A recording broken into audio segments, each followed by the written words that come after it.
Seguimos analizando si la Asamblea Constituyente es el camino idóneo, viable para realizar los cambios que el gobierno ha dicho quiere hacer. Y para eso nos acompaña ahora Karen Sichel, abogada especialista en políticas públicas, docente de la UDLA. Gracias por estar con nosotros. Buenos días. Gracias, Liz, a usted por la invitación. Es importante mencionar el antecedente, doctora, de que usted en varias ocasiones ha trabajado por cambios en la Constitución, apoyó al Comité por la Reinstitucionalización Democrática cuando querían propender y más bien impulsar un cambio para eliminar el Consejo de Participación, darle autonomía a la Fiscalía, el tener una asamblea con una conformación diferente, y luego también al expresidente Guillermo Lasso con los cambios que no prosperaron en una consulta popular. Con lo dicho, ¿es usted partidaria que hoy la vía sea una asamblea constituyente? Liz, yo creo que ahora mismo no conviene hacer una asamblea constituyente. Yo soy partidaria de que se hagan reformas importantes, estructurales a la Constitución, usted lo ha dicho. Puede ser, por ejemplo, la eliminación del CPCCS. Yo, de hecho, eliminaría toda la función de transparencia y control social. Cambiaría la configuración de la Asamblea Nacional para que haya designaciones transparentes y responsables. Haría una reforma política a los movimientos y partidos políticos que también se propuso en su momento. Además, reconfiguraría el Consejo de la Judicatura y haría una reforma a la justicia. Al menos con esos tres cambios principales empezaría. Pero todos estos cambios no requieren de una asamblea constituyente. Estos cambios pueden darse a través de una vía más certera, que es la reforma parcial a la Constitución. Esta es una vía de reforma constitucional profunda que permite no cambios solamente superficiales, sino realmente cambios de fondo a la estructura constitucional, y que es más certera porque se discute dentro de la Asamblea Nacional, donde entiendo que el gobierno ya tiene más de 77 votos para aprobarlos, y luego solamente se requiere de un referéndum aprobatorio por parte de la ciudadanía. Para mí, la Asamblea Constituyente, que por lo contrario conlleva 3 procesos electorales, es una vía mucho más arriesgada, que genera más inestabilidad y más costos al país, que creo que de momento no es lo que la ciudadanía necesita.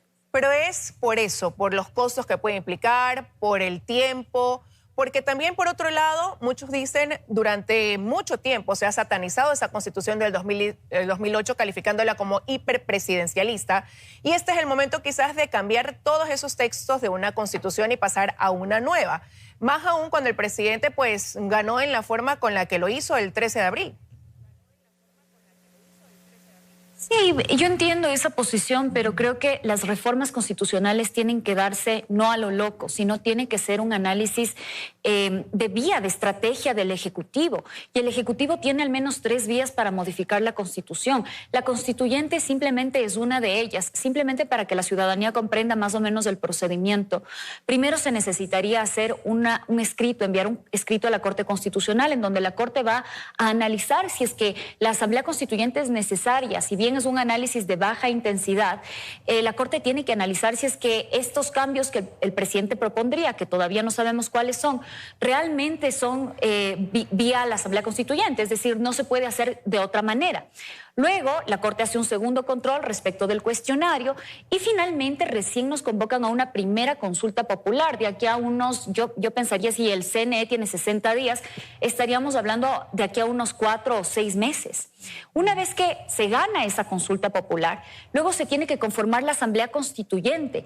Y esta Asamblea Constituyente no va a ser una Asamblea Constituyente de plenos poderes. Por lo tanto, va a estar funcionando también la Asamblea Nacional paralelamente. Es decir, vamos a tener una Asamblea Nacional y una Asamblea Constituyente que funcionan al mismo tiempo. Y finalmente vamos a tener una tercera elección respecto de si es que queremos o no queremos aprobar este referéndum. No nos olvidemos que, por ejemplo, en Chile, este proceso que tomó más o menos 1 año y medio, igual 2 años, en su momento fue negado por la ciudadanía precisamente porque las personas no estuvieron de acuerdo con el texto que se divulgó en la Constituyente, que se promulgó en la Constituyente. Entonces, la Constituyente genera muchas incertidumbres, genera muchos procesos electorales. La Constituyente de Montecristi costó alrededor de $200 millones. Creería que ahora sería al menos $200 millones, teniendo en cuenta que son 3 procesos electorales, podría ser incluso más. Por lo cual, yo creo que porque no es la vía fundamental para hacer los cambios que el país requiere. Tenemos otras vías más seguras en las que se pueden hacer cambios fundamentales a todo ese andamiaje orgánico que creó el socialismo del siglo XXI. Todo eso se puede eliminar vía reforma parcial. Ahora, puede ser más segura, pero igual tendría su riesgo y todo dependería del momento en que se dé paso quizás a estas reformas. Entonces, doctora, porque por ahora en la Asamblea tiene una mayoría el gobierno con su bloque legislativo, pero al ser reforma parcial hay que ver en el momento en que se lo haga si es que hay los votos y luego si se aprueba entonces ese referendo. Sí, sin duda, todos los procesos de reforma constitucional tienen un riesgo, porque todos los cambios constitucionales tienen un candado distintos candados que fueron instaurados en Montecristi para proteger a la Constitución. Por eso nosotros tenemos un sistema rígido de cambio de Constitución. Ahora, creo que el gobierno tiene que hacer un análisis de cuál de estos es el menos riesgoso. Para mí, en donde puedes hacer más cambios. No me estoy refiriendo a cambios poco sustanciales, Liz, porque el problema del Ecuador, más allá del Código Penal o más allá de las reformas que se podrían hacer, el problema del Ecuador es que está diseñado, las instituciones están diseñadas no para una democracia en donde realmente exista justicia y exista acceso a la justicia. Está diseñado para promover los intereses de un movimiento político, la Revolución Ciudadana, que tenía intereses totalitarios de hacerse de todas las funciones del poder. Entonces, el problema, Liz, es que no importa qué tan buen código penal tengamos o no importa qué tan buen código de la democracia tengamos, nuestras instituciones están corrompidas por un sistema que no está diseñado para que funcione. Está diseñado para que venga un dictador y se siente en Montecristi y tome todas las instituciones y haga con las instituciones lo que le dé la gana. Esto ha resultado en instituciones absolutamente colapsadas. No tengo que recordar el caso de la Liga Azul con el CPCCS, todos los problemas que tenemos ahora mismo en la Asamblea con la conformación y la pobreza de candidaturas de los movimientos políticos. No es una constitución que permite realmente un Estado democrático funcional. El presidente debería pensar a largo plazo y debería eliminar estos sistemas del socialismo del siglo XXI, de un Estado obeso y burocrático, de instituciones que no funcionan, y debería diseñar una arquitectura institucional que sí sea viable para una democracia. Creo además, Liz, que si tomamos en cuenta que en el Ecuador tenemos graves problemas del crimen organizado, existe evidencia de que las reformas en la justicia particularmente ayudan a combatir el crimen organizado, por lo cual el presidente no solamente estaría haciendo lo correcto para el país a largo plazo, sino también estaría teniendo herramientas para que pueda el presidente gobernar y garantizar la paz, que creo que es la prioridad de los ecuatorianos. Ahora, ¿y cuánto tiempo pudiera tomar el que el gobierno estructure quizás estos cambios a través de una reforma parcial? Y se lo pregunto también porque hoy la dinámica en la Asamblea, al menos al inicio de este periodo legislativo, será con una coyuntura política distinta, pero considerando también que hay un bloque fuerte de oposición que será el de la Revolución Ciudadana, que es de conocimiento público a los temas que ellos siempre dirán no y se oponen rotundamente porque así ha sido a través del tiempo. Sí, bueno, en otras ocasiones la Asamblea Nacional se ha tomado alrededor de 8 meses para tramitar reformas parciales. Por ejemplo, la reforma parcial que fue presentada en su momento por el expresidente Guillermo Lasso respecto de las Fuerzas Armadas y su colaboración con el crimen organizado. Esa reforma se tramitó en alrededor de 8 meses. Yo considero que si es que la Asamblea Nacional y el presidente hace una buena gestión dentro de la Asamblea Nacional, creo que podría demorarse alrededor de lo mismo, alrededor de 8 meses. El artículo 442 de la Constitución establece que tiene que haber un mínimo periodo entre el primer debate y entre el segundo debate, pero realmente sí depende de cómo los asambleístas trabajen. Entonces, digamos que en el mejor de los casos tenemos un referendo de aquí a 7 u 8 meses, cuando el presidente todavía está fuerte para ganar ese referendo, porque no nos engañemos.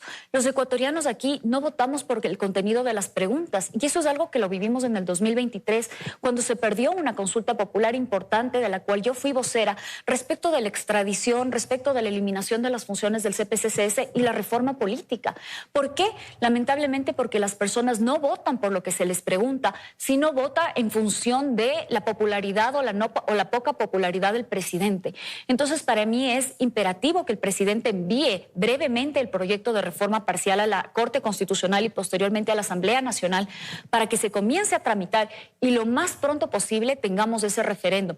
Esto al presidente le va a ayudar a tener un poco de aire también y a fijar la agenda en esa Asamblea Nacional, porque usted, Liz, ha mencionado algo muy cierto, y es que el presidente tiene un bloque de oposición en la Asamblea Nacional, y si es que nosotros vemos el comportamiento de la Revolución Ciudadana cuando se ha tratado de temas tan importantes como eliminar el CPCCS, en el 2019 ese bloque le dijo que no a esa reforma, como por ejemplo hacer reformas económicas y eliminar y desmantelar este sistema económico que sin sentido pusieron en la Constitución de Montecristi.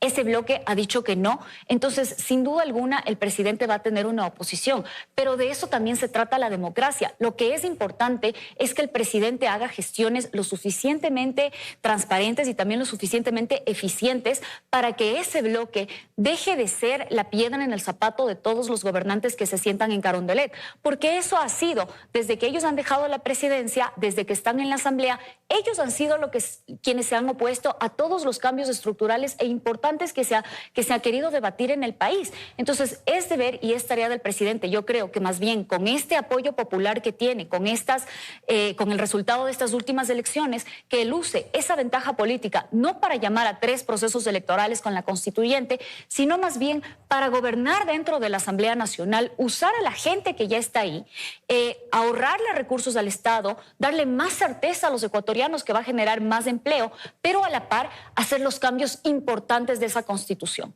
Nos quedan 30 segundos, pero no quiero dejar de preguntarle por el rol también dentro de estos cambios que se pudieran dar de la Corte Constitucional.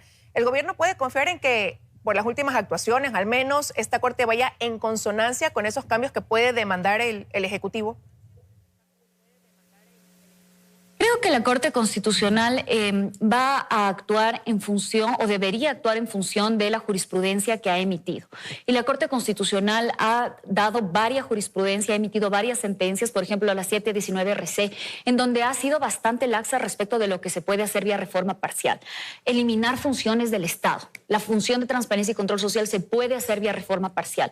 Entonces, yo creo que la Corte debería seguir ese mismo sistema, y la Corte aquí hace, y con esto termino, 3 controles: un control previo para decirnos la vía, un control automático para revisar las preguntas y finalmente un control posterior para revisar que los cambios se hayan dado de acuerdo al proceso y bajo los principios de la Constitución. Entonces, el rol de la Corte va a ser importante, pero el presidente no debería esperar ningún problema mientras se rija estas líneas jurisprudenciales y haga un trabajo jurídico pulcro, constitucional, y respete los procesos constitucionales. Quiero agradecerle que nos haya acompañado esta mañana con el análisis, doctora Sichel. Que tenga un buen día. Gracias a usted, Liz.